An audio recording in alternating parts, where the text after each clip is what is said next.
Hello friend, welcome to my YouTube channel. आज का हमारा टॉपिक रहेगा railway LP technician science G K MCQ top 30 प्रश्न। ये वीडियो का पार्ट नंबर 3 है। यदि आप एक से लगाई दूर तक का वीडियो नहीं देखे हैं तो हमारे वीडियो को डिस्क्रिप्शन में जाकर आप वहां से देख सकते हैं। मैं दोनों वीडियो का लिंक दे दिया हूँ। इस वीडियो में 30 प्रश्न लाए गए हैं दोस्त। इसमें जितने प्रश्न लाए गए सारे इंपॉर्टेंट प्रश्न आपकी परीक्षाओं को ध्यान में रखते हुए लाया गया है। तो चलिए दोस्तों, स्टार्ट करते हैं समय वेस्ट ना करते हुए सीधे प्रश्न पर। पहला प्रश्न है, एक बोल्ट किसके बराबर होता है? फ्रेंड, यदि क्वेश्चन का आंसर पता हो तो आप कमेंट बॉक्स में दे सकते हैं। इसमें जितने भी प्रश्न आए हैं सारे मोस्ट और सिलेक्टेड प्रश्न लाए गए हैं, आपकी परीक्षाओं को ध्यान में रखते हुए लाया गया है। खास तौर से रेलवे के एएलपी और टेक्नीशियन के लिए लाया गया है। ठीक है फ्रेंड, तो चलिए दोस्तों बताइए फ्रेंड। तो राइट आंसर हो जाएगा जूल प्रति कुलाम। एक बोल्ट जो होता है वो एक जूल प्रति कुलाम के बराबर होता है। ठीक है, option number C correct answer हो जाएगा। ओके फ्रेंड, तो चलिए नेक्स्ट प्रश्न पर। William Harvey, Alexander Fleming, Louis Pasteur क्रमशः संबंधित है। कौन किससे संबंधित है फ्रेंड, बताइए। फ्रेंड, बहुत ही इंपॉर्टेंट प्रश्न है। राइट आंसर हो जाएगा विलियम हार्वे के द्वारा रक्त परिसंचरण तंत्र की खोज की गई थी और अलेक्जेंडर फ्लेमिंग के द्वारा पेनिसिलिन की, लुई पास्चर के द्वारा टीकाकरण की। राइट आंसर हो जाएगा ऑप्शन नंबर सी। ठीक है friend, option number C correct answer हो जाएगा। ओके, चलिए नेक्स्ट। निम्न में से कौन सा विटामिन कोलेजन के निर्माण के लिए आवश्यक होता है, बताइए दोस्तों। तो इस प्रश्न का राइट आंसर हो जाएगा vitamin C. Option number C correct answer हो जाएगा। चलिए अगला प्रश्न है, बायोगैस में मेथेन का प्रतिशत कितना होता है, बताइए फ्रेंड। राइट आंसर हो जाएगा 75%। Option number B correct answer हो जाएगा। चलिए इसके इंपोर्टेंट पॉइंट देख लेते हैं। यहाँ पर आपको दिया गया है बायोगैस, जिसे जैव गैस भी बोला जाता है, मेथेन CH4 गैस पाई जाती है। बायोगैस विभिन्न गैसों का संगठन होता है, वो कौन कौन से हैं चलिए देख लेते हैं। मेथेन CH4 50 से 75%, कार्बन डाइऑक्साइड CO2 25 से 50%, नाइट्रोजन 0 से 10%, हाइड्रोजन जो होता है 0 से 1%। ठीक है दोस्तों, तो आप इसको याद रख लीजिएगा, बहुत ही इंपॉर्टेंट है आपकी परीक्षाओं के लिए। चलिए आगे चलते हैं। आगे एक और दिया है हाइड्रोजन सल्फाइड जो होता है H2S 0.1 से 0.5% होता है, तो आप इसको भी याद रखिएगा। चलिए नेक्स्ट। इलेक्ट्रॉन के तरंग की प्रकृति की खोज किसने की थी? इलेक्ट्रॉन के तरंग प्रकृति की खोज किसने की थी? तो राइट आंसर होगा डी ब्रागली ने। Option number B correct answer हो जाएगा। चलिए नेक्स्ट। तत्व के सबसे छोटे भाग को क्या कहते हैं, बताइए फ्रेंड। तत्व के सबसे छोटे भाग को क्या कहते हैं? राइट आंसर हो जाएगा परमाणु। तत्व का जो सबसे छोटा सूक्ष्मतम भाग होता है वो परमाणु होता है। ऑप्शन नंबर ए राइट आंसर हो जाएगा। चलिए नेक्स्ट। डाल्टन के परमाणु सिद्धांत के अनुसार कौन सा सबसे छोटा कण स्वतंत्र रूप से रह सकता है, बताइए दोस्तों। अणु, परमाणु, धनायन, ऋणायन, कौन सा सबसे छोटा कण जो है वो स्वतंत्र रूप से रह सकता है? तो इस प्रश्न का राइट आंसर हो जाएगा परमाणु। Option number B correct answer हो जाएगा। परमाणु जो है वो स्वतंत्र रूप में रह सकता है, लेकिन अणु स्वतंत्र रूप में नहीं रह सकते, वो इधर उधर घूमते रहते हैं। ठीक है, तो इस प्रश्न का राइट आंसर हो जाएगा ऑप्शन नंबर बी। तो आप इसको याद कर लीजिएगा, यह प्रश्न बहुत बार एग्जाम में पूछे जाते हैं। चलिए नेक्स्ट। तो आप वीडियो को अंत तक देखिए, क्योंकि ये वीडियो आपके लिए बहुत ही इंपॉर्टेंट होने वाला है। इसमें जो प्रश्न लाए गए हैं वो बहुत ही इंपॉर्टेंट है और बहुत बार एग्जाम में पूछे जा चुके हैं। जल प्रदूषण को मापने हेतु निम्न में से कौन सी जांच की जाती है, बताइए फ्रेंड। जल प्रदूषण को मापने के लिए कौन सी जांच की जाती है? चार ऑप्शन आपके सामने दिया गया है, बताइए दोस्तों। तो राइट आंसर होगा बायोकेमिकल ऑक्सीजन डिमांड, इसकी जांच की जाती है। ठीक है, यही जांच की जाती है, आप इसको याद रखिएगा, बहुत ही इंपॉर्टेंट प्रश्न है और बहुत बार पेपर में पूछे जा चुके हैं। Option number B correct answer हो जाएगा। चलिए नेक्स्ट। Question number 10। DDT क्या है, बताइए फ्रेंड। DDT क्या है, बहुत बार पेपरों में पूछा जाता है। तो राइट आंसर होगा अजैव अपघटनीय प्रदूषक है। Option number C correct answer हो जाएगा। चलिए इसके की पॉइंट देख लेते हैं, आपको इससे जानकारी मिल जाएगी। यहाँ पर दिया गया है डाइक्लोरो डाइफिनाइट्राइलो क्लोरोइथेन या DDT एक क्रिस्टलीय रंगहीन और गंधहीन यौगिक है जिसका उपयोग कीटनाशक के रूप में किया जाता है। यहाँ पर ध्यान दीजिएगा, DDT का उपयोग कीटनाशक के रूप में किया जाता है और इसका पूरा नाम ये है, आप इसको याद कर लीजिएगा, बहुत बड़ा नाम। चलिए नेक्स्ट। DDT एक रंगहीन क्रिस्टलीय स्वादहीन लगभग गंधहीन आर्गेनोक्लोरीन है जो अपने कीटनाशक गुण और पर्यावरणीय प्रभाव के लिए जाना जाता है। ठीक है, तो आप इस पॉइंट को याद रखिएगा, बहुत ही इंपॉर्टेंट है। चलिए फ्रेंड अगले प्रश्न पर। सूर्य से आने वाले हानिकारक पराबैंगनी विकिरणों से होता है, क्या होता है दोस्तों, बताइए। तो राइट आंसर होगा त्वचा का कैंसर होता है।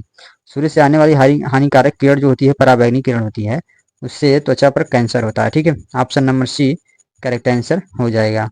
चलिए नेक्स्ट, यहाँ पर आपका नेक्स्ट है, पादप रोगों का सबसे उत्तरदायी कारक कौन है?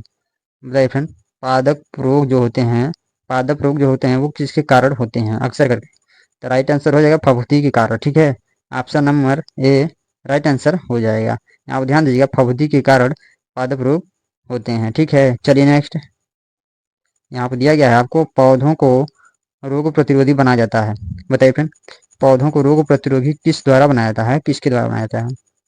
तो इस प्रश्न का राइट आंसर हो जाएगा जंगली किस्म से प्रजनन करा के। ठीक है, जंगली किस्म से प्रजनन कराया जाएगा तो पौधे जो होते हैं ना वो उनमें जो रोग होता है वो समाप्त हो जाता है धीरे धीरे। तो यहाँ पर ध्यान दीजिएगा, option number C correct answer हो जाएगा। ठीक है, इस प्रश्न का वेरी इंपॉर्टेंट प्रश्न फ्रेंड।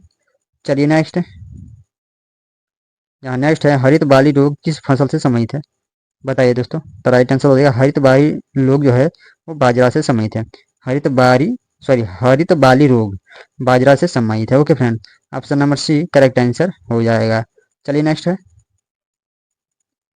मिली बग किस फसल से संबंधित है? किस फसल से संबंधित है दोस्तों बताइए? तो राइट आंसर हो जाएगा सरसों से संबंधित है। Option number A correct answer हो जाएगा। चलिए नेक्स्ट, पौधे का आर्द्र पतन रोग किसके कारण होता है? पौधे का आर्द्र पतन रोग किसके कारण होता है? तो राइट आंसर होगा Pythium debaryanum. Option number A correct answer हो जाएगा, इसी के कारण होता है पौधे का आर्द्र पतन। ठीक है, चलिए नेक्स्ट, यहाँ पर नेक्स्ट है, कोशिका में प्रोटीन संश्लेषण कहाँ पर होता है? Option number B correct answer हो जाएगा राइबोसोम में। Okay friend, option number B correct answer. ध्यान दीजिएगा, बहुत ही इंपॉर्टेंट प्रश्न है और बहुत बार एग्जाम में पूछे जा चुके हैं। चलिए नेक्स्ट, पादप कोशिकाओं का सबसे बाहरी आवरण कहलाता है, क्या कहलाता है दोस्तों बताइए? तो राइट आंसर होगा कोशिका भित्ति। Option number B correct answer हो जाएगा। चलिए नेक्स्ट, कोशिका को निश्चित रूप से कौन प्रदान करता है?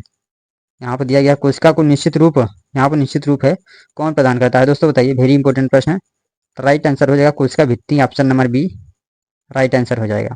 चलिए नेक्स्ट, फ्रेंड मैं वीडियो को थोड़ा फास्ट लेकर चल रहा हूँ। ऊँट का कुबड़ किस ऊतक का बना होता है? ऊँट का कुबड़ किस ऊतक का बना होता है बताइए दोस्तों? तो राइट आंसर हो जाएगा वसामा ऊतक का। Option number D correct answer हो जाएगा। चलिए नेक्स्ट, नेक्स्ट है, मोटापा निम्न में से किसकी अधिकता के कारण होता है? बताइए दोस्तों? तो राइट आंसर हो जाएगा वसा ऊतक के कारण होता है। Option number B right answer हो जाएगा। चलिए नेक्स्ट, निम्न में से कौन ऊतक का उदाहरण है? बताइए फ्रेंड, कौन ऊतक का उदाहरण है? तो यहाँ पर ध्यान दीजिएगा, आमाशय, यकृत, मस्तिष्क, ये तीनों जो है ना वो ऊतक का उदाहरण नहीं है, लेकिन रक्त जो है वो ऊतक का उदाहरण है। तो यहाँ पर ध्यान दीजिएगा, option number B right answer हो जाएगा। आपकी परीक्षाओं के लिए बहुत ही हेल्पफुल होगा ये वीडियो। चलिए नेक्स्ट, नेक्स्ट है, नाभिक के धनावेशित होने की खोज की थी, किसने की थी दोस्तों बताइए? किसने की थी नाभिक के धनावेशित होने की खोज? तो राइट आंसर होगा रदरफोर्ड ने। Option number B correct answer हो जाएगा। ओके, चलिए नेक्स्ट, यहाँ पर नेक्स्ट प्रश्न है, परमाणु भार का अंतर्राष्ट्रीय मानक क्या होता है? परमाणु भार का अंतर्राष्ट्रीय मानक क्या होता है दोस्तों बताइए फटाफट कमेंट बॉक्स में। राइट आंसर होगा C12। Option number C correct answer हो जाएगा। चलिए इसके कुछ इंपोर्टेंट पॉइंट देख लेते हैं, आपको समझ में आ जाएगा। यहाँ पर दिया गया है, 1961 से परमाणु भार की मानक इकाई परमाणु द्रव्यमान, किसी परमाणु के द्रव्यमान का 12वां भाग होता है, आइसोटोप कार्बन 12। ओके फ्रेंड, तो यहाँ पर ध्यान दीजिएगा C12 राइट आंसर हो जाएगा। चलिए नेक्स्ट, पॉजिट्रॉन किसका प्रतिकरण है? पॉजिट्रॉन किसका प्रतिकरण है दोस्तों बताइए? तो राइट आंसर हो जाएगा इलेक्ट्रॉन का। ठीक है, option number A correct answer हो जाएगा। चलिए इसके भी इंपॉर्टेंट पॉइंट देख लेते हैं, कुछ जानकारी मिल जाएगी। यहाँ पर दिया गया है, पॉजिट्रॉन ई प्लस या पॉजिटिव इलेक्ट्रॉन, धन आवेशित युक्त इलेक्ट्रॉन, परमाणु में पाए जाने वाला एक मौलिक कण है। यह धनावेश युक्त इलेक्ट्रॉन है। इसके गुण इलेक्ट्रॉन के समान होते हैं, किंतु दोनों में अंतर यह है कि इलेक्ट्रॉन ऋणावेश युक्त है, ऋणावेश युक्त कण है, पॉजिट्रॉन धनावेश युक्त कण है। ठीक है, तो इन सभी पॉइंटों को याद रखिए, बहुत ही इंपॉर्टेंट है। इलेक्ट्रॉन जो होता है ना ऋणावेशित होता है और पॉजिट्रॉन जो है धन आवेशित युक्त कण होता है। ठीक है, चलिए नेक्स्ट, यहाँ पर आगे इंपॉर्टेंट पॉइंट दिया गया है, इसका द्रव्यमान इलेक्ट्रॉन के द्रव्यमान के समान होता है। इसकी खोज सन 1932 ईस्वी में 1932 ईस्वी में कार्ल डी एंडरसन द्वारा की गई है। ठीक है, आप ध्यान दीजिएगा, कार्ल डी एंडरसन द्वारा की गई थी 1932 में। इसका विद्युत आवेश प्लस 1.60217648 कोष्टक में 40 गुणे 10 की पावर -19 रहेगा। ओके फ्रेंड, तो आप इस पॉइंट को याद किया। यहाँ पर इसको इस तरह भी लिख सकते हैं 1.6 गुणे 10 की पावर -19, ठीक है, इस प्रकार भी लिख सकते हैं। ये पूरा टोटल दिया हुआ है संख्या कि कितना आता है। तो चलिए नेक्स्ट, इसकी घूर्णन गति आधी होती है। पॉजिट्रॉन को बी प्लस चिन्ह से दर्शाते हैं। जब पॉजिट्रॉन तथा इलेक्ट्रॉन की टक्कर होती है तो दोनों नष्ट हो जाते हैं और दो गामा किरण फोटॉन उत्पन्न होती है, ठीक है।